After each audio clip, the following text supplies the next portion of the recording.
Сайн байцгаана өрхөн мөндөд үзэгчдээ Трибуналын чөлөөтэй ярилцлагын шинэ дугаар үзэгч та бүхэнд Монгол телевизийн Трибуналын студиэс шууд хүрэхэд бэлэн боллоо. Өнөөдөр бид нацагд оржин шагналт болор цомын эзэн модернист яруу найрагч Галсан Сүхийг студид авирлаа. Сайн байна уу? Сайн байна уу? Баярлалаа.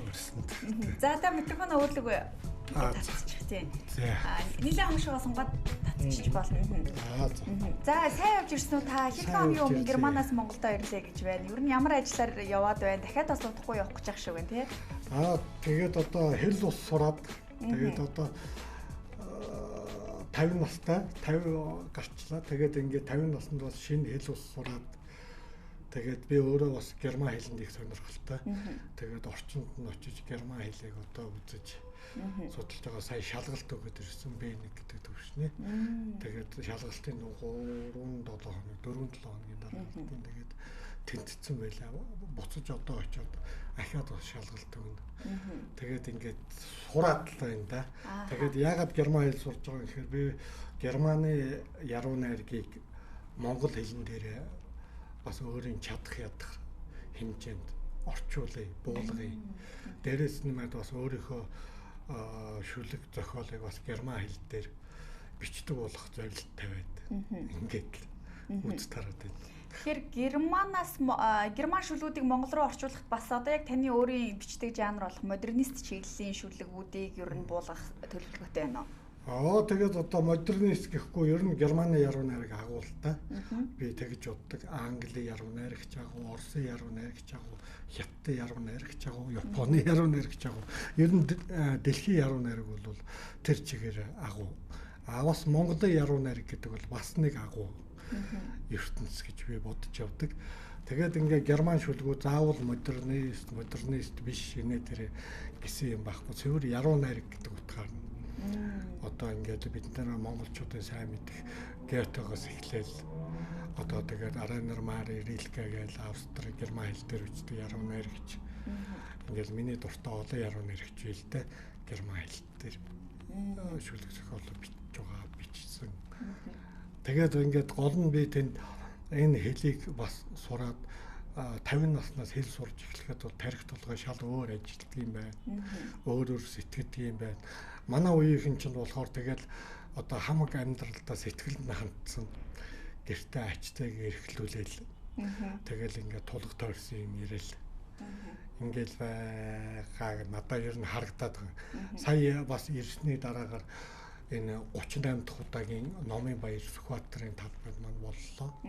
Тэгээд энэ номын баярт энэ өөрийнхөө энэ абсурд биш шүлгүүд гэдэг ийм шинэ номоо гаргаж оролцсон. Тэгээд ингээд харж байхад хүүхэд залуучууд маань бол номыг бол маш их сонирхож уншиж байна. Манай үеийнхэн энэ юунууд бол ингээд харж байхад одоо тарих нь арх уусаараа хөлдсөн байд юм уу? Эсвэл тийм их ажил төрөл ихтэй зав зайгүй байд юм уу? Ер нь их ном унших нь ховор болж ийл гэж харагдаж байна. Та багада бүжигчин болъё гэсэн бүтлгүүцсэн бай. Тийм. Хөгжимчин болъё гэсэн бас болоогүй. За тэгвэл зураач болъё гэсэн бас болсонгүй.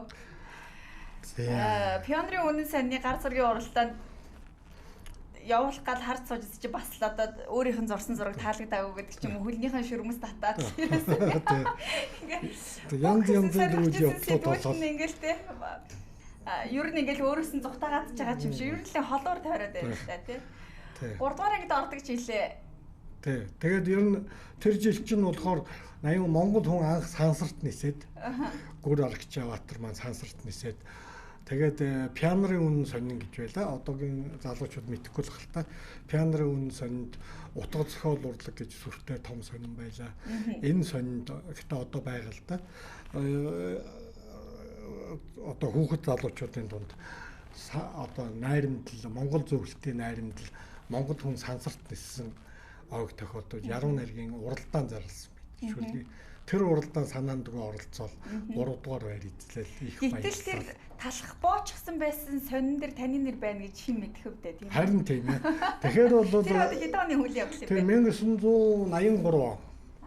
Тэгээд энэ тухай болохоор би энэ улаан хар гэдэг одоо энэ юу хэлээд байгаа энэ хоёр ном байгаа. Энэ харагдаж байгаа тийм ээ. Энэ хоёр номон дээр энэ улаан номон дээр нь болохоор би өөрийнхөө үзэл бодол, одоо амьдрал, уран зохиол, улс төр ер нь бүх юг тусгаж энэ Mein Kampf бас л герман нэртэй Mein Kampf гэдэг чи одоо миний тэмцэл гэсэн үг. Тэгээд миний тэмцэл бол шүлэг үчиг гэдэг энэ ийм улаан ном. Тэгээд энэ шин шүлгүүд гээд энэ 2000 тийм одоо тэгэхээр ингээд энэ хоёр номыг цуг гаргаж ирсэн. Тэгэхээр чиний хэлээд байгаа энэ түүх бол энэ улаан номонд тун тодорхой бичигдсэн байгаа. Таны сансарт хүрсэн найрамдал шүлэг буюу 3 дугаар байранд орсон шүлгийг сонсож болох уу? Одоо та тэр шүлэг ёстой байхгүй тий. Тухайн үедээ тэгээд тэр утга зохиол урлаг сонин пианрын үнэн сонд хэвдэгдээл тэгээд. Тэгтээ та өөрөө архивлаж авч амжаагүй юу? Байхгүй. Тэр үед чинь тэгээд тийм юм хөөцөлдөг яадаг юу ч байхгүй. Тэгээд тэрнээс хойш урамсчаад шүлэг зохиол бичиж эхэлсэн гэхөө. Тэгээд ингээд үндсэндээ 40 дэх жилдээ бичээд явж байна та. Багш нарынхаа тухай ярил ер нь бол танд бас ингээд тухайн үед санал болгож ирсэн байлээ шүү дээ тий. Ийм багш нар дээр шавь орж болох юм. Ер нь одоо ингээд бичиж сурах хэрэгтэй байна. Ийм төрөл жанрууд байна гэдэг ингэжсэн. Багшаа сонгосон тухайга та бас. Тэгээд 3 дугаар ангийн сурагч болоод ингээд явж хахад манай хичээл эрхлэгч Хинтээ аймгийн Өндрхаа хотын баруун 8 жил гэж байсан. 2 дугаар 8 жил. Энэ сургуульд хичээл эрхлэгчээр Ломбинима гэдэг багш ирсэн. Ломбинима багш маань бол одоо бүгдээрээ мэдж байгаа Монголд алдартай болсон сургууль хүмүүжүүлэгч их засаг сургуульд одоо Хинтээ аймгийн шилжиж ирээд доктор профессор олон шавнарыг төрүүлээд өнгөрсөн жил талигааж болсон багш маань. Тэгээд Ломбинима багш маань залууч байж би хүүхдч байж тэгээд шүлэг өчтөг гэж хүүхдүүд байна уу гэд ангиудаар явж асуугаа. Тэгэхээр нь би гар өргөөл. Тэгээд Нима багшийнхаа шав болоо дараагаар нь Эрдэнэ дотоод одоо насаараа одоо Чойнмын нэг ангийн хүүхэд Москва хотод Горькийн сургуульд утга зохиолын дээд сургуулийг алтан медальтай одоо улаан дипломтой гэж ярьдаг юм да. Төгсөж ирээд Ирмэгтэй Онон хатан ижи гэдэг нэртэй сайхан ном хэвлүүлээ. Тэр номонд орсон одоо шүлгүүдээр үндэсрэг үзэл хангалтуулсан шүлэг бичсэн гэдэг. Бурхан буддын шашинтай буурал ижимийн хөөрхий магнаг цагаан гэртээ майнал уншиж суугаадаа гэд ийм хэдхэн мөр багтал үндэсрэг үзэл хангалтуулсан шүлэг бичсэн гэд Москва 5 жил сураад ирсэн хүнийг эски хутлын үйлдвэрт эски чирэгч болгоод явуулж ирсэн. Чойн шоронд орж ирсэн социализм үед. Тэгээд Натан турш Улаанбаатар хотод амьдрах хэрэггүйгээр Эрдэнэт өмнө говь гэж гадар сайгүй хэдэн хүүхдэж ирээд амьдрал ингээл явж исэн. Нямбугийн нямдарч гэж Монгол улсын төрийн сойрхолт яруу найрагч нямдарч огшигаа Эрдэнэт хотод одоо Эрдэнэт хотын автобаадад манаач хийж явахт нь шав болж очижээ. 7-8 дугаар ингээ хүүхэд. Гэх мэтэр ингээд одоо багш нар зөндөө байна. Тэгэхээр яруу найраг улс төртөө бас ер нь их ойрхон одоо зэрэгцээ явж идэг те холбогддог. Дээрээс нь одоо бас таны яг төрөл жанр гэх юм уу ер нь бас өөрийн хувь яруу найрагч үзэл бодол гэж ингэх юм бол за таны саяны бас хэлсэн багш нарын нь бол найз нарын тэр түүхүүд байна. Тэр үетэй харьцуулах юм бол одоо ер нь бас нийгэмд дуу хоолойгоо чөлөөтөө хүрэхэд ч юм уу тэ чөлөөтөө одоо уран бүтээлээ төрөхөд ер нь саад бэрхшээл ч юм уу ямар нэгэн ямар цаад байна уу? Байхгүй. Тийм юм баггүй. Ер нь тэр үед бол тэгээд одоо улс төрчлөө яалаа гэдэг одоо Чойнм яруу найрагч одоо бодит түүхээс одоо тангадын галсан яруу найрагч ах маань тэмээчин болоод явж явах жишээтэй. Монгол улсын их сургуулийг одоо монгол хэл юуны ангийг улаан дипломтой төгсөөд бүр нутаг заагдсан гэдэг. Бүр нутаг заагда тангадын галтгонгой тий. Би тэмээчин болсноо тэмээ болоогүй гэд хэлсэн байдаг тий. Гэх мэтээр ингээд юу нөлөөлдөг юу байна. Тэгээд ер нь бол яруу найрагч аль цаг үед бүх дэлхийд даяараа энэ улс төр нийгмийн амьдрал бүх юмд одоо хутгалдаад ингээд ороод өөрийн дуу хоолойгоо хүргэж явдаг. Бас нэг цэвэр яруу найраг гэдэг юм уу урлагийн төлөө урлаг гэдгээс гадна бас ингээд улс их орн энэ их орны бүх одоо хүн өөрийн гэсэн дуу хоолойгоо тэг их орноор бахархаж явдаг. Өчигдөр би бас миний багын найз одоо лам болоод энтхэгийн гомон дотонд шавилж байгаа гавьж одоо юуны Лаармын намжаа одоо шинжлэх ухаанаар бол одоо доктор том хамгийн дээд бол авахын юунд сурж байгаа 10 хэдэн жил сурж байгаа яруу найрагч Батчаргалын одгэрэл хар багын найзтайгаа уулзлаа. Яа алтан гэрлэгээд бас сайхан караоке алтан гэрэлж гэж ярьдаг. Бас миний бас хар багын найз ингээд найзуудтайгаа уулзаад байж хад одгэрэл маань хэлж ирсэн. Бертолд Брехтийн нэг шүлэг үйд Германы яруу найрагч юм те. Би герман хүн болсноороо бахарх ном гэдэг. Тэр шүлгэн дээр би англи хүн болсноороо бахарх ном утга санааг нь хэлэхэд би орос хүн болсноороо бахарх ном, би Америк хүн болсноороо бахарх ном. Гэхдээ би бас еврей хүн болсноороо бахархгүй байж чадахгүй. Нэгэн тал еврей болоод төрсөн юм чинь гэд хэлсэн. Тэр чинь бас 1920 100 жилийн өмнө одоо Герман жинхэнэ еврей нарыг устгах жоох үед Гитлерийн үед л тэгж бас яжилж шүлэг өчжээсэн. Энэ шиг ингээд өөрийн дуу хоолойгоо ямагт ингээд хүргээд ирж байсан л да. Тэгээд би энэ тухай яагаад энэ сая сүүлд гарсан энэ абсурд биш шүлгүүд гээд номонд бас шүлэг уншиж байгаа. Тэгээ бас улс төр энийг одоо улс төр гэж ойлгоно уу одоо юу гэж бас ойлгож болно л доо.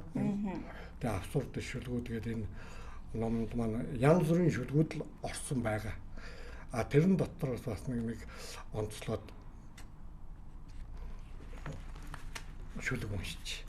Абсурд шүлэг гэдэг ингээд цаг хугацааг зохиогоод бугуйндаа зүүсэн цалин хүнлүү бий болгоод хүнс бараагаар сольсон шөнийн гудамжинд шорлог зарагч хүүг ижил хүүстэн болгосон шүгдэн бөөгийн домгоор бөхсөө арчсан бүдүүн бөхчүүдээ бүдүүн өвсөнд бүдрэхэд алга ташсан бүгдээрээ бүтэн хагас сайнгүй архитаж алигаа алдсан алдаа дутагдал бүхнээ аргалах гэж ганданд дугаарлсан авс зарах чандарлах ашигтай бизнес болсон өөхөн соруулж үрчлээгээ арилгаад мөнх наслахыг хүссэн өвчин өвдөлтөөсөө болж эмч эмийн сангийн эрэлт нэмэгдсэн ном унших хүүхдүүдийн хорхойг цэцэг навчнууд хордуулсан ногоон хэрэм барилгүй цагаан хэрэмтнүүдийн арган давтсан улаан өнгө нэг л өдөр энэ улсыг тэр чигээр нь улдуулсан улсын баатар гавьяат солнуудаа ард талын хаалгаараа авсан замын хашлагуудаа жил бүр солихоос өөр ажил хийхээ болсон залилагч лөөвөрчд шүүхэд өргөдөл гомдлоо өгдөг цаг ирсэн гэдэг.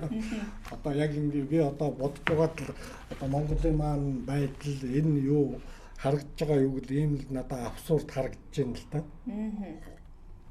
Тэгээд би энэ Улаанбаатар хотынхоо тухай ч юм уу дэлхийн хотуудын тухай ч юм уу бас нэг ийм нэргүй шүлэг шин шүлгүүд уншиж байна дандаа.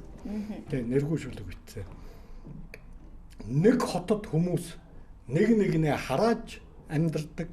Нэг хотод хүмүүс нэг нэгнээ өрөөж амьдардаг.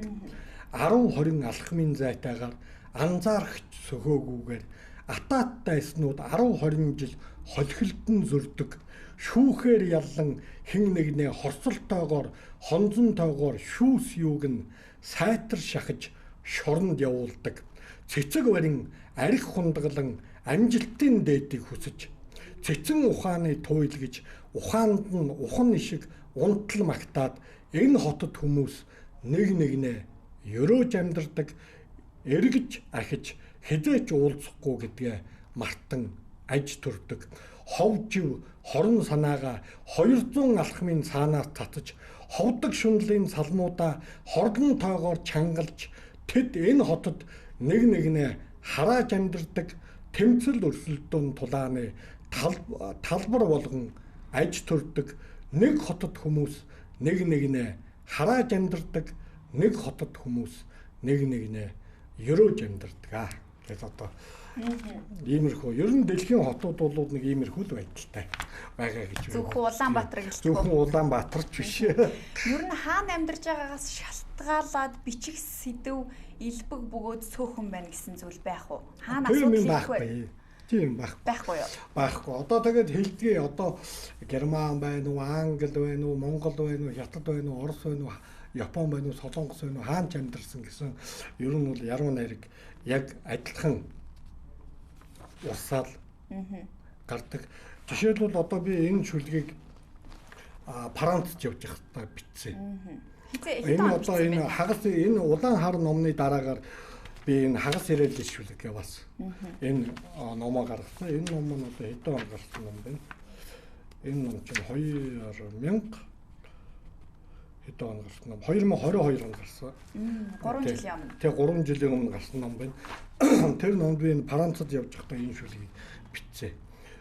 Сүнсэн бие дуулан цаг хугацаа хамаагүй сүүдэртэй байхад махан бие манан оюун ухаан гэх чинь ийм л өчүүхэн эргэтэн одруу дүүлэх далавчийг минь баглсан хэрэгтэн ядарч зүдэрч явхад минь тус болсон аврал яруу найраг минь чи хүслийн минь даврал муу совин татвал арга заслын чирэггүй мунхарлын харан хуйгаас хэн намайг аврах зүүд зөндөө итгэдэг цаг хугацаа ард тоцрох зүрхний өвчин тархины ядарга намайг зовоохгүй урам зориг ухаалаг бодлууд угаасаа орхихгүй урт нас уужим сэтгэл улам залуужуулна гэгэн хүслээр дүүрэн амьдрахад бүр гэрэлтэн гэн зан хүүхэд аашнаасаа хизээдүүл хагцсан элдвийн санаа энэ толгойн дотор эргэлдэн энэ би сүнсэн би хоёр минь эхнэр нөхөр шиг эрхлэлтнэ.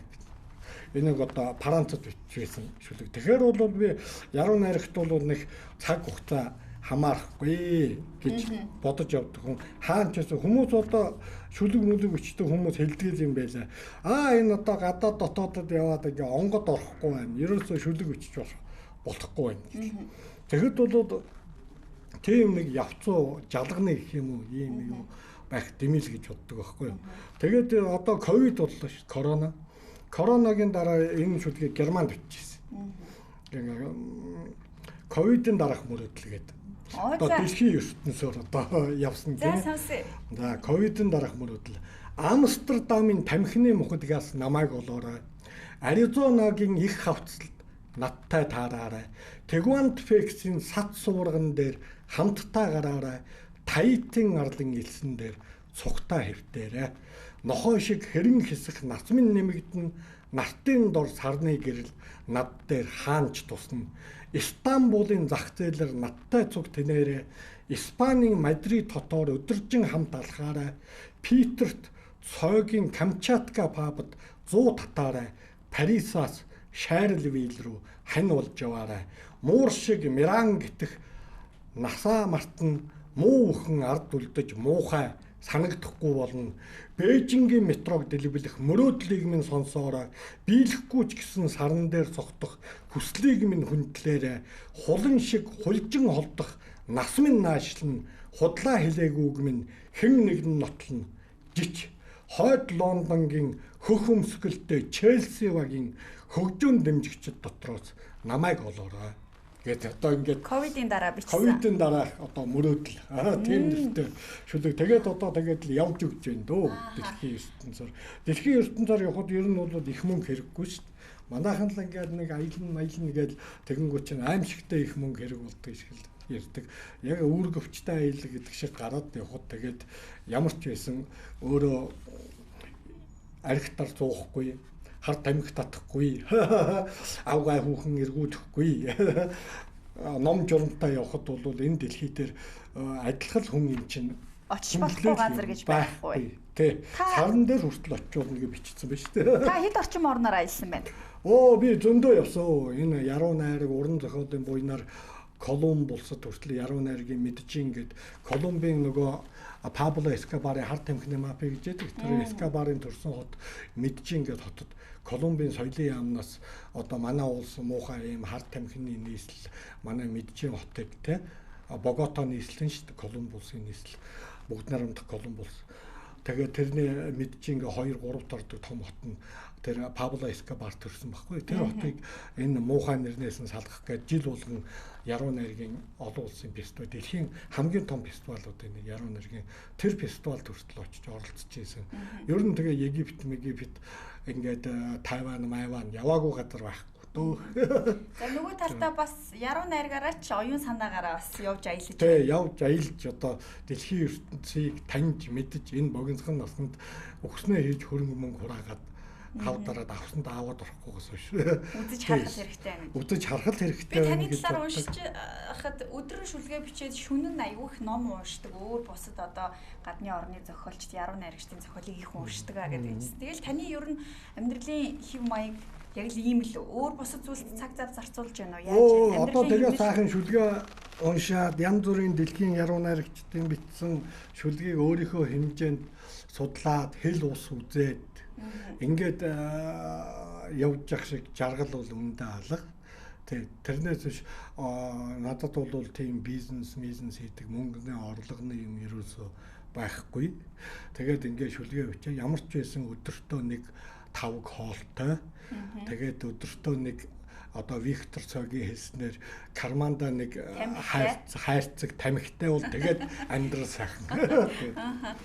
Та рок хөгжим сонсох дуртай бас одоо Нисвамис хамтлагийн арга хэмжээнүүдтэй бүр тогтмол очдог тий фэн клубүүдтэй нь бас айгүй их ингээд уулзалт малцлтуудыг хийдэг. Одоо бидний үеийн аль эсвэл надаас доош үеийн залуучууд бас таны яруу найргийг их сонирхож байна. Тантай бас их ойрхон дотн хатуугийн харилцаатай залуучууд их олон байдгийн байна лээ. Тэгэхээр фэнүүдтэйгээ гэх юм уу уншигч нартайгаа хэр их цагийг өнгөрүүлдэг вэ? Тэднээс та ямар нэгэн урам зориг ч юм уу мотивац авдаг уу? Эсвэл шин сэдв ч юм уу тийм ээ? Тийм юу байна. Тэгээд энд бас түрүү хэллээ Нисвамис гэдэг хамтлагийг 1990 хэд онд байгуулж байсан. Энэ тухай энэ улаан номон дээр тодорхой бичсэн байгаа. Тэгээд тэр Нисвамис хамтлагт нийтдээ би нэг 10 хэд 20 дуу бичих гэсэн юм байна. Дууны шүлэг. Тэгээд тэр дууны шүлэг бичсэн шүлгээрээ Галсан сүхийн Нисвамис гээд Шанхай хотноо пян цэвэрлүүлсэн дабл хюнд. Монголын бас хамгийн тухайн үедээ хамгийн 2-3 жил өмнөх явдал шүү дээ. Тэгээ пян болж исэн. Тэрний дараагаар энэ Галсан сүхийн Нисвамис гээд би шүлэг уншаад нөгөө саяын хэлдэг яруу найрагч Батзаяа, Алтан хоёг энтер гэдэг бас олон дүүнэр үлэмж төгс энтер олон дүүнэр байна л да. Тэд нар бас шүлэг уншаад залуучууд миний үеийнгийн буян заяа одоо бас сүхтөрөг энтер гэдэг буян заяа найз маань сүхтөрөг дүү гэдэг бас гайгүй яруу найраг сайн яруу найрагч. Тэр эдэр бас шүлэг уншаад ингээд ийм тоглолт хийсэн. Тэр тоглолтоороо ингээд энэ Галсан сүхийн Нисвамис пянз маань ингээд Галсан сүх лайвер эдэн Нисвамис амтлаа гэдэг ийм пянзыг Германы Мюнхен хотноо хэвлүүлсэн. Тэгээд энэ бол ер нь бол одоо ч гэсэн Монголын зөвхөн хамгийн хямд пянз болсон. Пянз бол одоо нэг 2-300 мянга ганц ширхэг пянз бол 2-300 мянган төгрөгний л үнэтэй байгаа шүү дээ. Тэгэхээр миний энэ хийсэн дабл пянз бол нийлээд 150 мянган төгрөгийн үнэтэй. Ийм яг тоглолтын амьд бичлэгээр ийм дабл пянз хийж гаргаж ирсэн. Хаана бичүүлсэн бэ та? Энэ бичлэг нь болохоор яг энэ тэр тоглолтын амьд бичлэгээр ягаад мастеринг юуг нь Германд хийгээд тэгээд ингээд Мюнхен хотод хэвлүүлсэн. Тий. 150 мянган төгрөгийн үнэтэй ийм пянз бас хийж байлаа. Тэгээд ингээд дүүнэртэйгээ бол зөндөө харьцсан л да. Одоо залуучууд бол номын тэгээд би сая эрэхтэй ингээд ирсэн чинь энэ 38 дахь номын баяраар сая хэд хоногийн өмнө болсон номын баяраар шинэ номоо гаргах гэсэн чинь цаасны үн дээлтгээ болчих. Тэгэхээр нь одоо ингээд өөрөө ном. Тий, өөрмөц аргаар ном хийсэн. Тэгээд сая та энэ номын баяр дээр зарж борлуулсан. Тий, одоо дүүнер маань нэрээ зөндөө авсан. Энэ одоо хамгийн хямд ном болсон. 100000 төгрөгийн үнэтэй ном. Өнөөдөр нэг 5 код ямар үнэтэй байгаа вэ? Захын ганцанд ороод юм уу, тийм ээ? Хоолны газар ороод ингээтэл нэг 5 код чинь 12000 гэж байна уу? 11500 гэж байна уу? 13000 гэж байна уу? Тэгээ 100000 төгрөгийн үнэтэй ном болсон. Яагаад ийм хямд үнэтэй ном би гаргах гэж шийдсэхээр одоо цаас их үнэтэй болсон байна. Манайхан хятад улсаас цаас авдаг. Тэгэхээр чинь хятад улсаас Америк улс цаас авдаг болчихсон юм байна. Тэгээд цаасны үн нэмэгдээд тэгээд ингээд цаас үнэтэй уулсны ягаад 100 айлд байдаг цаасны бөөний төвөөс очиж янз бүрийн цаасыг одоо хэвлэх газрууд очиж авдаг цаасны бөөний төвөөс янз бүрийн цааснуудыг худалдаж аваад хувийн хэвлэлийн цехтэр очиж ингээд бичгийн машинаар бичсэн юугаа дэвтэрлүүлж би үзэж болох болно дэвтэрлүүлж хэвлүүлээд тэгээд дээрээс нь энэ ч одоо ингээ харахад ийм утга санаатай ном баггүй юу. Энэ хатуу хавцтай ном байсан юм шиг. Тэгээд хавцсан урагдангууд хүн нэг хайртай номоо скотчдаг шүү дээ.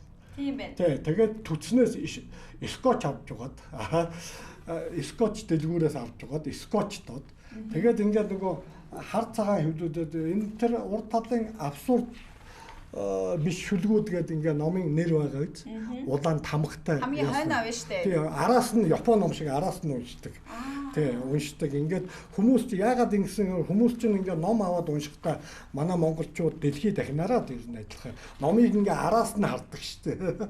Ард талаас. Энэ тэгэхээр би энийг ингээд хуучны бичгийн машин дээр ч юм уу бичсэн ийм шиг форматаар хийсэн байна. Тэ хэвлэлийн компани хэвлэгдсэн. Тий, хэвлэлийн цэхэд хэвлүүлээд тэгээд энэ улаан өнгө энэ тамгатай энэ абсурд биш шүлгүүд гэдэг нэр нь орсон улаан өнгө орохоор үнэн нэмэгдэх гээд байхаар энд тамганы үйлдвэр орчиж ингэж ийм тамга хийлгээд. Тэгээд нэг бүрчлэн тамгалсан. Тэгээд нэг бүрчлэн тамгалаад скотчтод хатуу хавцтай ном байгаа урагдангууд хайртай номоо хүн чинь ингээд бүр урагчих үедээ гээд скотчтод нэг номоо хайр мандагдаг шиг ингээд. Тэгэхээр ингээд үнэн нь хямд тусч байгаа байхгүй юу? Би чамд одоо энэ тамгыг дарж үзүүлье. За энэ тав. Тэгээ одоо энэ номын нэрийг бол үндсэндээ ингээд сая ингээд тамга биш шүлгүүдгээ тамга дээр хэвлэсэн байна шүү дээ. Тий, дарцсан байна. Энийг ахад дарж үзүүлье л та. Одоо ингэж ахаад доод талд нь ингээд дарчие. За ингээд адилхан абсурд биш шүлгүүд хоёр абсурд биш шүлгүүд боллоо. Тэгэхээр энэ ном ч гэсэн яг л таны стил үү? Энэ ном болохоор яг л одоо энэ номын өмнө талд энэ сая 2025 онд ингээд сая гарсан. Энэ номын өмнө талд би өнгөрсөн жил би бас ийм тэмдэглэлийн дэвтэр шиг ийм одоо сөхдөг ийм ноутбук гэдэг ийм үдээстэй дэвтэр байдаг шүү. Битник шүлгүүд гэдэг ийм шин бас шүлгүүдээр 2024 оны шүлгүүдээр ийм шинэ ийм тэмдэглэлийн дэвтэр шиг ном хийсэн. Энэ ном маань 2024 оны яруу найргийн оны шилдэг ном болсон. Алтан үд гэдэг утга зохиолын шагнал хүртсэн. Одоо 2024 оныхоо шилдэг яруу найргийн номоо гэдэг ийм шагнал хүртсэн. Тэгээ 25 оны ном болохоор ийм 24 оны ном болохоор ийм юу шиг тэмдэглэлийн дэвтэр шиг те аян ламын шүлгүүд те одоо дандаа миний шин шүлгүүд орсон 100 гаруй 150 60 шин шүлгүүд орсон. Тухайн ондоо бичсэн шүлгүүд те. Тэгээд тэрний өмнө болохоор 23 онд ийм ном хэвлүүлсэн бас. Бас ийм ном хэвлүүлсэн. Тэгэхээр жилээрээ ер нь кавер болон хийцэн маш өөр шийдэлтэй. Харин тэгээ өөр одоо ингэж энэ бол хатуу хавцтай байгаад бэлгэлхийн contemporary шүлгүүд гээд нэг талаасаа ингээд уншигдана. Бас 2023 оны. Нөгөө талаасаа болохоор энэ Монголынхаа түүхээр ийм түүхийн шүлгүүд historical poems гэдэг. Нөгөө талаасаа ингээд Монголынхаа түүхээр бичсэн түүхийн шүлгүүд. Энэ талаасаа орчин үеийн contemporary шүлгүүд. Бас ийм ном гаргасан. Тийм. Ийм ном гаргасан. Тэгээд 23 оны ном чинь одоо наадах чинь байна. Тэ хоёр талаас нь уншдаг эргүүлж. Тэгээд өөрийн гэсэн энэ дизайн загвартай. Энийг маань хийхэд одоо миний найз энэ юу гэдэг чи бараг мэдэх бах чакра гэдэг гоос агны галбанга гэдэг одоо үсний шампунь хийдэг. Манай Монголын үндэсний брэнд чакра гэдэг одоо омега одоо инглиш нэмэлт хэрэглээ тэрийг хийдэг. Сүүлд сая одоо энэ Old Beard гэдэг өвгөн шувуу гэдэг одоо айрыг арц гэдэг айргийг нэрэд айрыг нэрэд одоо арх болгоод 40 градусын тий 44 градусын арх болгоод яасан сая дэлхийн 2 том уралдаанаас шагнал авлаа шүү дээ. Айрыг ард Old Fjord гэдэг брэнд Монголын хятад яадаг бүх Азийг хамарсан хятадын архины одоо сохор амталгаа гэж ярьдаг. Нүдийг боож байгаа шүүгч нар нь амталж үзээд алт хүрэл мета. Тэрнээс сая тэр Old Fjord өвгөн шүү Монголын айрыг ард брэнд мөнгөн металл Нью-Йоркт болдог яг адилхан дэлхийн том уралдаанд Америкт болдог уралдаанд хүрэл медаль авлаа. Энэ болгоныг одоо энэ брэндүүд үндэслэгч Ган Эрдэнэ гэдэг найз маань гэдгийг га гэд. Тэр найз маань миний энэ бүх пянз номны дизайн бүх юмнуудыг хийж өгдөг байхгүй. Одоо бид хоёр ярилцж байгаад ийм бай гэл тэгээ хийдэг. Тэр найз маань ингэж бас хийсэн. Ном ер нь их цөөхөн хувь хэвлэгддэг үү? Миний ном тэгээд ер нь бол нэг хэдэн хувь хэвлэгдэл. Би бол нэг ном зарж нэг номоор амьдраад хүмүүс одоо ингээ улаараад ном зарж ш. Одоо сүүлдээ бүр хиймэл оюун ухаанаар хүртэл ном бичээд мөнгө олохын төлөө ямар ирээдүйд мэрэгжлээ хэрхэн сонгох вэ гэх нь юу ч гэнэ хэл ам гараад исэн. Ингээд одоо ичхэ бодоод ингэдэг болцсон байна шүү дээ. Тэгэхээр бол тийм бас ичгүүртэй байж болохгүй л дээ мөнгө олохын төлөө. Би болохоор тийм мөнгө олохын төлөө зүгээр сэтгэл зүрхнээсээ гарсан би юуны төлөө төвчөөд шүлэг бичиж байгаа байлээ тийм ээ. Ингээд яаж байгаа. Тэгээд наад юу хоёр өмнө ингээд би түрүү хэлсэн хагас ирээлээс шүлэг гээд гарсан ном маань. Тэгээд энэний өмнө болохоор би энэ бурханд хэлэх зөвлөгөө гэдэг энэ миний одоо 300-400 шүлэгтэй ийм ном байгаа. Энэ бурханд хэлэх зөвлөгөө гэдэг энэ шүлгээр яасан. Энэний өмнө талд би чинь 1995-6 онд одоо манай нэртэй зохиолч Аюур зан тийм ээ. Үлзий төгсгөө яруу найрагч чи мэдэх байлгүй. Тэг гэр бүлийн хоёр байдаг. Аюур үлзий хоёр одоо Арлааны Эрдэнэ очир яруу найрагч бидний номууд Монголын зохиолчдын өвлөө зөн гэж цуврал гарч ирсэн. Тэр цувралаар миний хүн судлал гэдэг анхны ном гарч ирсэн. Хүн судлал ном чин 1995 онд. Анхны яруу найргийн ном нь. Тийм, миний анхны яруу найргийн ном. Тэр зөн сургууль төгсөөд ирсний дараах одоо ном болж таарч байна. Оюутан байх үедээ бичсэн ном уу? Ер нь тэгээд 94 5 онд баг оюутан хажуугаар нь ажил хийгээл тэгэл байж ирсэн. Тэр үед л одоо зохиолчдын хоороноос олон залуучуудын номыг 94 5 онд хэвлээд ингээ гаргаж ирсэн. Одоо надад тэр ном байхгүй, хааж байхгүй болсон. Тэгээд тэрний дараагаар 90 хэдэн онд яруу найргийн шинжилгээний төлөх 100 жилийн дан гэдэг ном гаргасан. 2003 онд сэтгэл гэдэг эрхтэн гэдэг энэ номыг одоо гаргаж ирсэн. Энэ номын өмнө постмодерн дөрвөн үйлрэл гарсан уу? Постмодерн дөрвөн үйлрэл сэтгэл гэдэг эрхтэн хоёр хамт гарсан. Зэрэгцээ гарсан. Тий, тэр энэ улаан хар ном шиг зэрэгцээ хамт гарсан. Тэгээд тэрний дараагаар энэ бурханд хэлэх зөвлөгөө гэдэг энэ ном гарсан. Тэгээд ингээд үргэлжлээд явж байна да. Тэгээ номуудаа бичээд. Одоо жишээлбэл таны фэнүүд ч юм уу уншигч нар галсан суух яруу найрагчийн шүлгийн төврийг, шүлгийн номыг авъя гэх юм бол хаанаас авч болох юм бэ? Их цөөхөн хувь хэвлэгдэж байна гэж байна. Одоо жишээлбэл ингээд эхнээсээ хүн судлал нэртэй 95 онд гарч ирсэн анхны яруу найргийн ном жишээ нь танд байхгүй байна, тийм ээ? Одоо тэгээ байхгүй энэ сэтгэл гэдэг эрхтнийг байхгүй байжгаад ахиж хэвлээч гэд ягаад энэ ахиж хэвлсэн байгаад би энэ нэвтрүүлгийн дараа дүүдэд бэлгэлнэ. Баярлалаа, яасан гоё юм бэ. Тэгээд ингээд энэ номуудаа бас эргэж сэргээгээд ингээд яг хуучин анх хэвлэгдэжсэн байдлаараа ингээд cover мөр бүх юмтайгаа ингээд ахаад хоёр дахь хэвлэлнэ ингээд хэвлэгдэжсэн номууд. Миний номууд ер нь олон газар байхгүй. Би нэг ингээд хүмүүс чинь ингээд учиргүй их олон номын дэлгүүрээр номоо тараагаад их саятан болох гээл мөнгө олох гээл тэгэл яа тийм байлээ. Надад тийм зорилго одоо байхгүй. Тамхины мөнгө өдрийн 1-5 хоолны мөнгө л одоо болж ивэл тэгээд надад болоо илүү би нэг улангасаад архитаар суу баар савнд орыг явдггүй. Их надаа илүү зарлага ерөөсөө байхгүй. Автобусан суугаад явчихна. Алхаад явчихна. Алхна гэдэг бол маш сайн. Өдөрт би 10,000 алхдаг. Тэг. Ингээд 10,000 алхалт. 10,000 алхалт гэдэг чинь 7-8 км л болдго юм байна. Улаанбаатар хотыг бол цүнхээ өөрөөд 2-3 тойроход бол 10,000 байтугай 25,000 би алхаад байгаа шүү дээ. Ирснээс хойш. Өдөр болгон 25,000 алхахаар Улаанбаатар хотоо бол сайхан тойрчод байгаа байхгүй. Хотын төвөөс эхлээд. Алхалтын зорилго юу байна? Эрүүл мэнд тий. Эрүүл мэнд сайхан турна, эрүүл байна.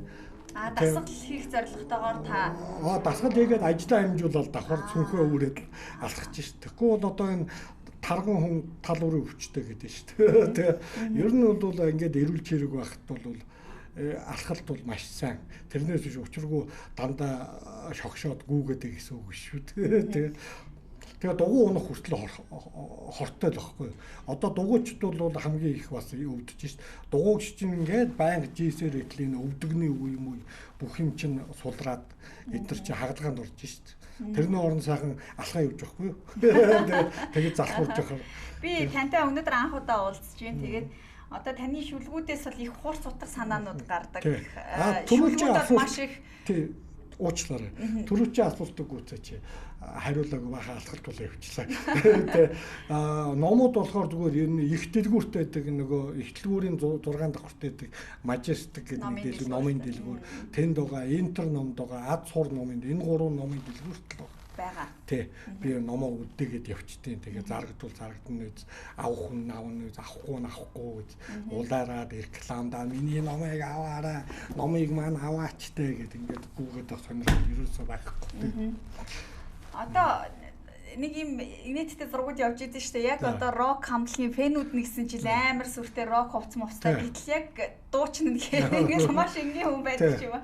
Таны 10 наргийг уушгаал маш их тийм одоо хурц үзэл санаатай их шүүмжлэлтэй тийм ээ модернист юм шүлгүүд байдаг гэсэн чиг би өнөөдөр тантай уулзахад найрсаг нөхөрсөг маш нээлттэй энгийн хүн байна л да. Та хинтэй ч яриа өрнүүлж чадахгүй. Тань дээр гудамжинд ирсэн одоо хин нэгэн хүн танаас юм асуухад та цаагалахгүй уран бүтээлийнхаа талаар ч юм уу яруу найраг амьдралын талаар ярьдаг уу? Төө яриад явчих шүү дээ. Ямар хамаа байсан би адилхад Монгол хүн байна. Сайхан байна.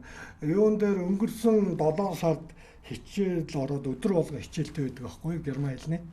Тэгээд байжсэн чинь энэ Монголоос утастаад над руу энэ 100-ны 6 гээд 113 гээд хип хоп юуны тоглолт болох гэж байна. Төв цэнгэлт хөрөөлн та ирж ингээд одоо хүүхэд хип хоп сонирхдаг залуучууд таны шүлгийг их бас уншдаг юм байна. Шүлэг уншиж өгөөч гэгээд хүсэлтэй байд. Нилээ шүүгэн тарьсан үйл явдлаас шүү.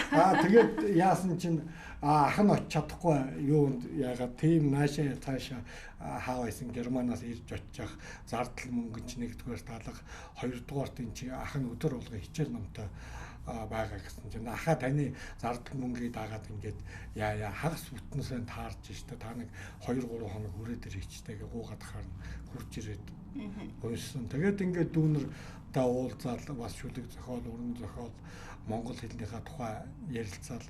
Ингээд яхад бол хүн болгонтой л би нээлттэй үнэн сэтгэлээсээ бай гэж боддог.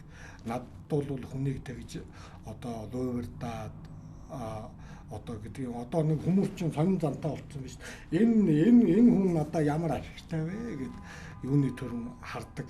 Энэ нийгэм цаг үеийн чи юм уу? Энэ хүн надаа ашигтай хүн мөн үү биш үү гэж хүнийг дугаарладаг. Надаа бол тийм бодох санах тийм ерөөсөө байхгүй. Яг энэ шүлгэндээ битсэн шиг нээлттэй ингэж амьдсаар угаад дуусах байх л та. Тэгэхээр бол санаа сайн бол заяа сайн гэж ярьдаг монголчууд. Тэгээ би энэ үгийг үнэн гэж боддог. Тэгэхээр бол үнэхээр надад тэгж хүнд муу санаад атгах санаатай энэ хүнд ингэж энэ хүн нэг ингэ ашиглаж ингэж гэсэн ерөөсөө тийм балаа бодол байхгүй тий. Буян нүглийн талаарх ойлголт одоо таны хувьд юу вэ? Та буян хүлцэн хүн үү, нүгэл хүлцэн хүн үү? Юу гэж бодох вэ? Энэ бас надад их сонирхолтой санагдаж байна. Би бүх хүн нүгэлтэй гэж боддог. Би ч гэсэн нүгэлтэй, маш их нүгэлтэй. Би өөрийгөө мэддэг, маш их нүгэлтэй. Тэгээд аль болохоор нүгэл үржихгүй юмсан гэж бодож байдаг. Тэр хүнийг одоо луйвардаж мэхлэх хүртэл бас нүгэлдээ орхол байх л та. Тэгээд ингээд бас их олон асуудал бий. Тэгээд би буян нүглийн тухай юу гэж боддог юм аа энэ миний бас түрүү хэлээд байгаа энэ Mein Kampf шүлэг хүч гэдэг энэ улаан номноос уншиж болно. Бүгдийн энэ дээр бичсэн байгаа.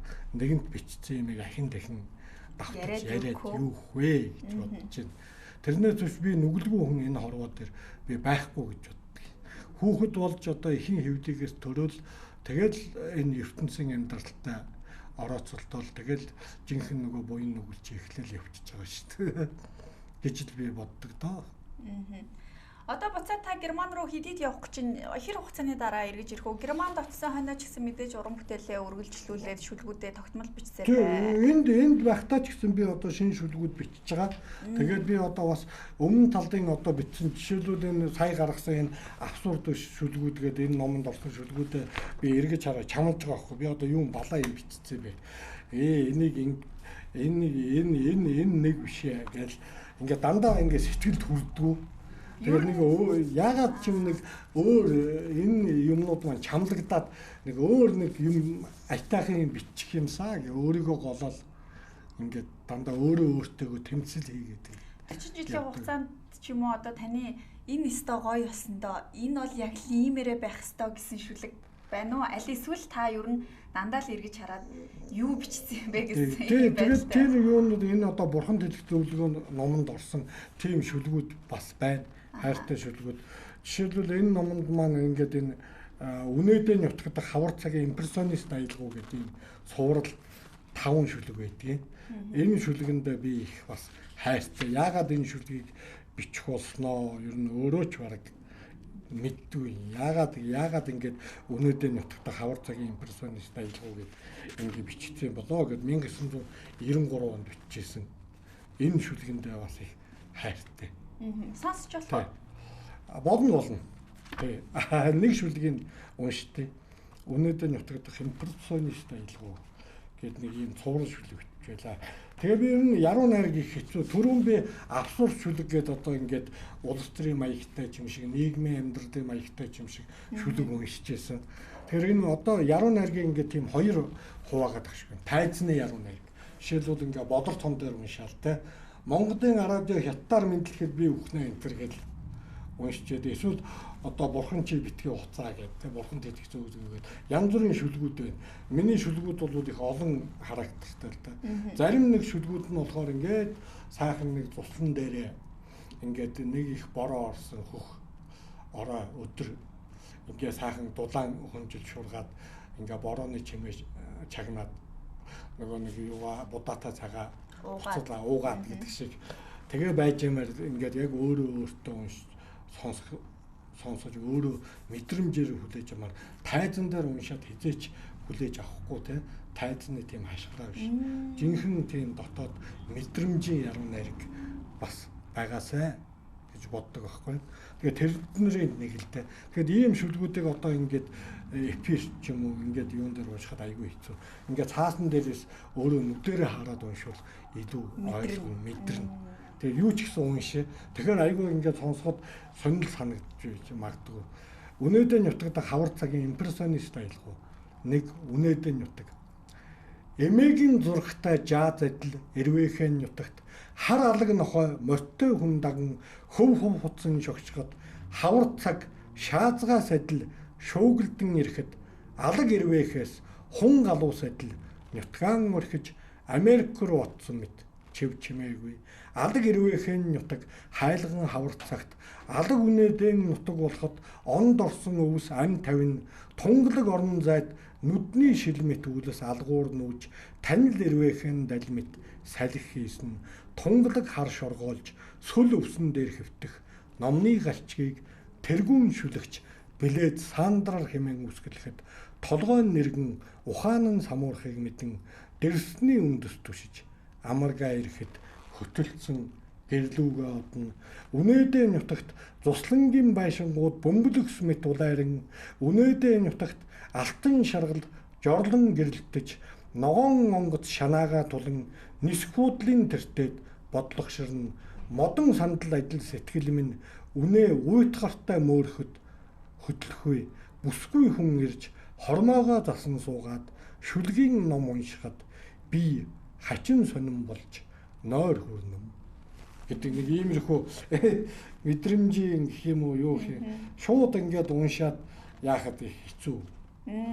бас одоо нэг уншиж байх үед уншигчд хийсвэрлэл те төсөөлөл илүү их ингээд дэлгэрэх тийм боломжтой ер нь яруу найрууд төвлөрөөд яг мэдрэмжийн гэх юм да ийм юу болоод гэдэг ийм шүлгэнүүд бас надад бол бас зөндөө бийл те тэрийн болгоныг ингээд юунд ингээд уншаад ийм байсан ингээд уншаад яахад барагдахгүй тий барагдахгүй ч байх уншаад жишээлбэл одоо энэ юуны сэтгэлийн тухай сэтгэхүйн шүлгүүд гэдэг бас нэг бүлэг шүлэг байгаа.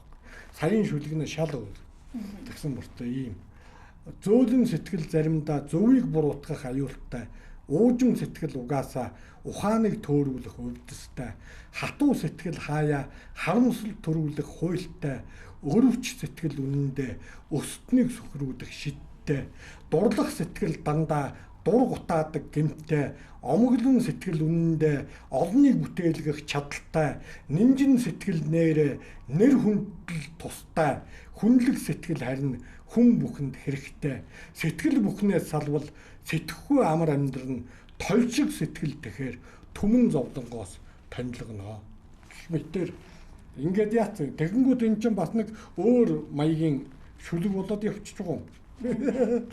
Тэ нэг Монголын уран сайхны кино байдаг шүү дээ. Тэрэн дээр инхээр 4 нүдтэй болчихж байгаа юм. Инхээр 2 нүдтэй болчихж байгаа юм гэдэг нүдний шид реклам даа. Тэгээд таны бас тухайн бичиж байх үеийн сэтгэл зүй тэг янз бүр бичиж байгаа орчны уур амьсгал бодол санаа бүх зүйлээс ер нь бол нөлөөлж юм тийм ээ. Шалтгаалж байна.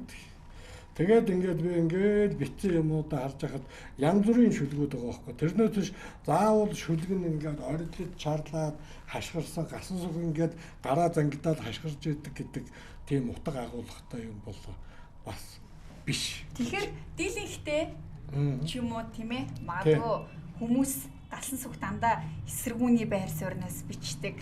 Дандаа ийм байдалтай байдаг гэдэг бол өрөөсгөл ойлголттой. Тэгвэл та бүхэн яа галсан сүгийн бүх бүтээлүүдийг за бүгдийг биш юм аа гэхэд тэгээ энэ хүн ер нь юу бичээд ингээд солиороо цүн хүүрээ будмаа цөөн хэдийг ч уншаагүй байна гэж дүгнэх нэ. Тэ алхаад яваад байдаг юм бэ гэд ингээд бас бодоод үзэхгүй юу да бас нэг арай өөр биш. Ер нь би яруу найргийг боддгийн. Яруу найраг гэдэг бол одоо их өөр байгаасэ. Одоо хүмүүс хэлдэг л та Монгол шүлэг жинхэнэ Монгол яруу найраг. Тэгэхээр бол ингээд би хэд явцуурж байна. Одоо ахын утга санаатай явцуу шүлэг гэж би боддог. Тэр жинхэнэ Монгол утга санаатай Монгол шүлэг байж болно. Гэхдээ дэлхийн бүх хүн уншаад бүгд л нэг юмд баярлаад адилхан уйлдаг, адилхан инээдэг, адилхан сэтгэл нь хөдөлдөг, адилхан үзэн яддаг.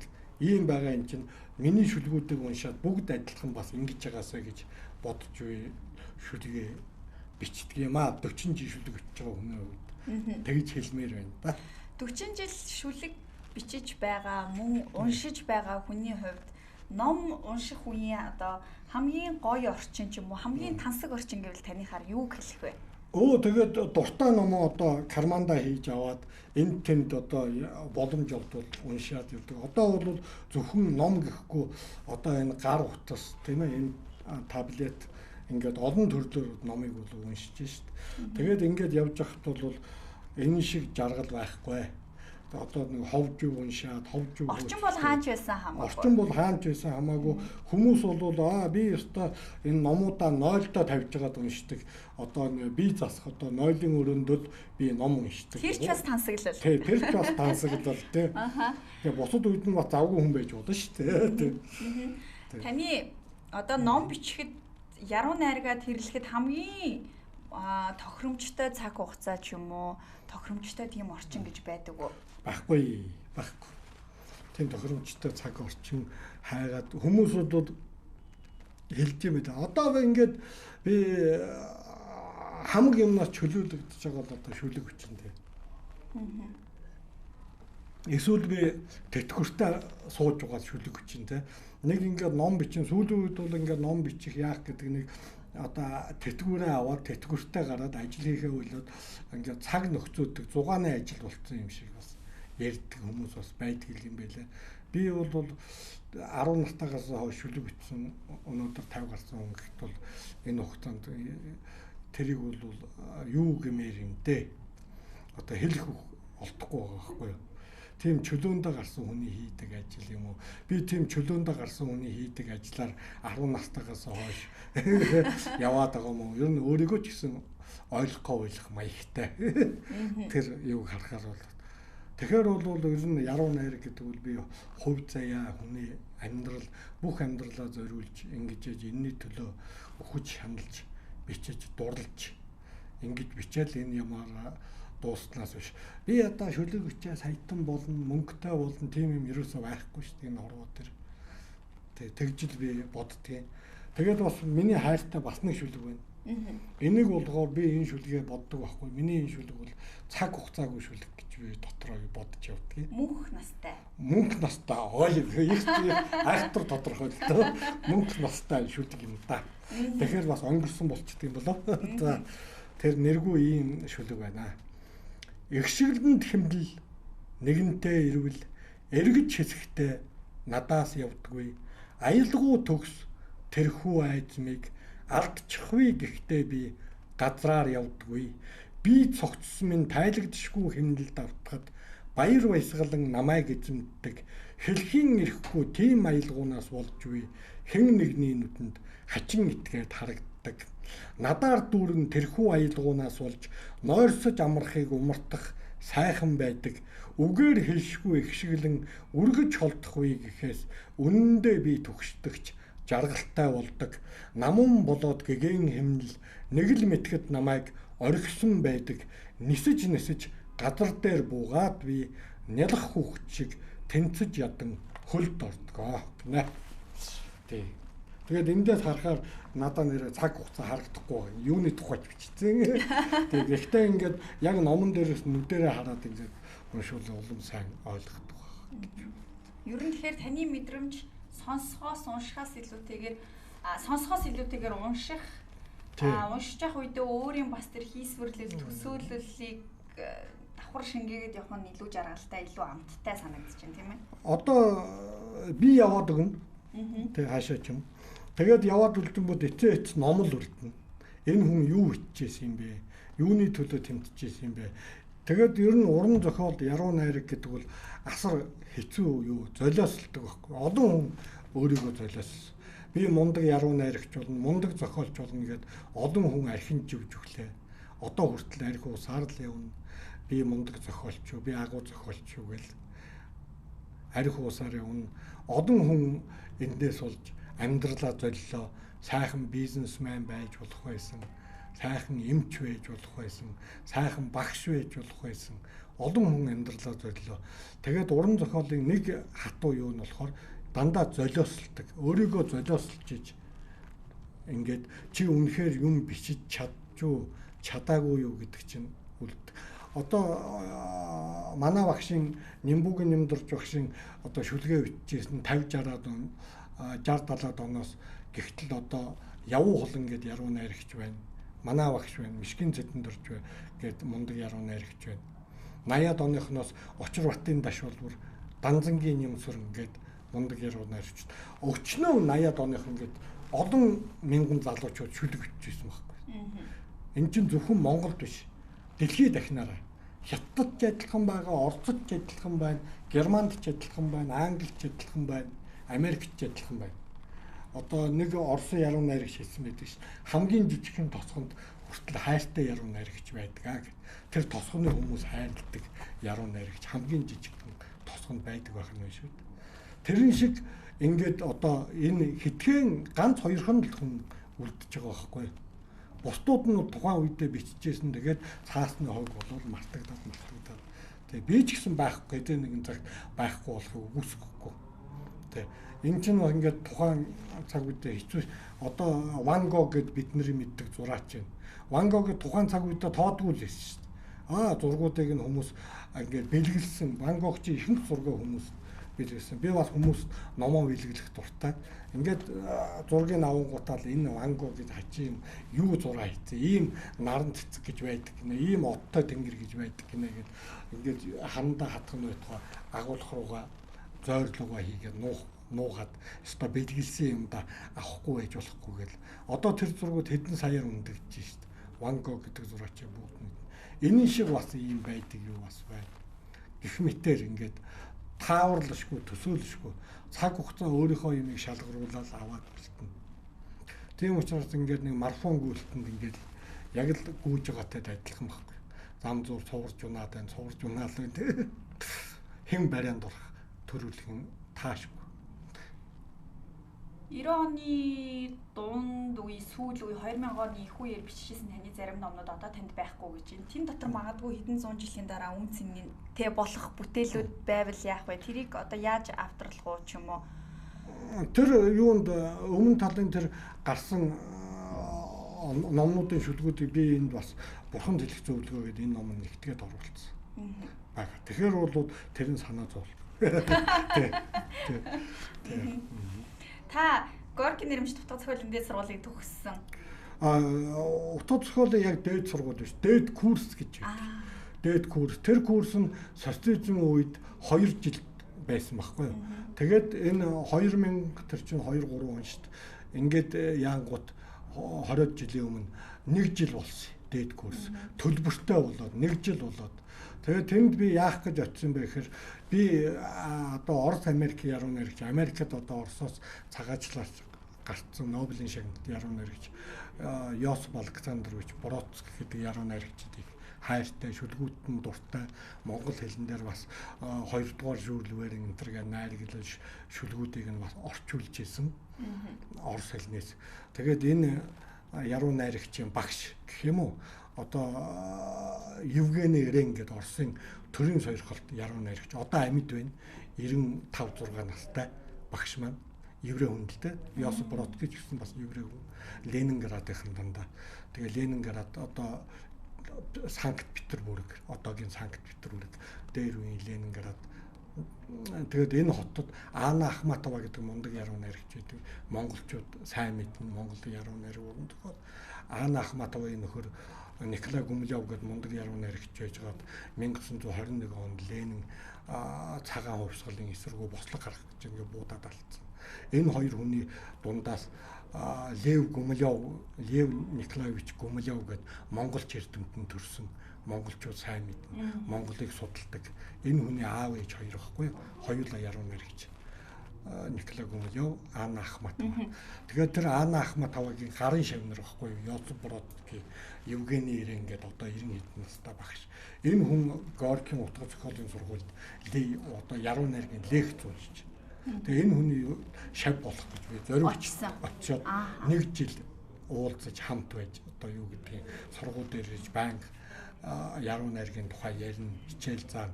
Оросын мундаг гадагшаа Израиль руу цагаачлцсан еврей яруу найрагч, Америкт байгаа Орос яруу найрагч бүгдийг авчирч уулзуулдаг.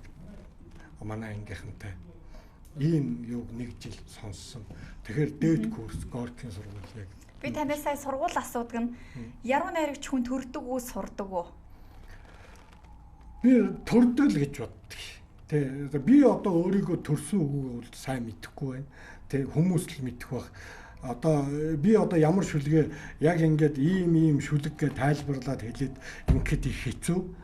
Ингээд судлаа шүүмжлэгч нар галсан сүх ийм шүлэг бичсэн байна, ингэсэн байна гэд ингээд яриад хэлээд ингэнэ гэхээс биш өөрийгөө тайлбарлаад ингээд явж явах. Би нэг ийм утга агуулгатай шүлэг ингээд бичсэн ингээд авах их сонь.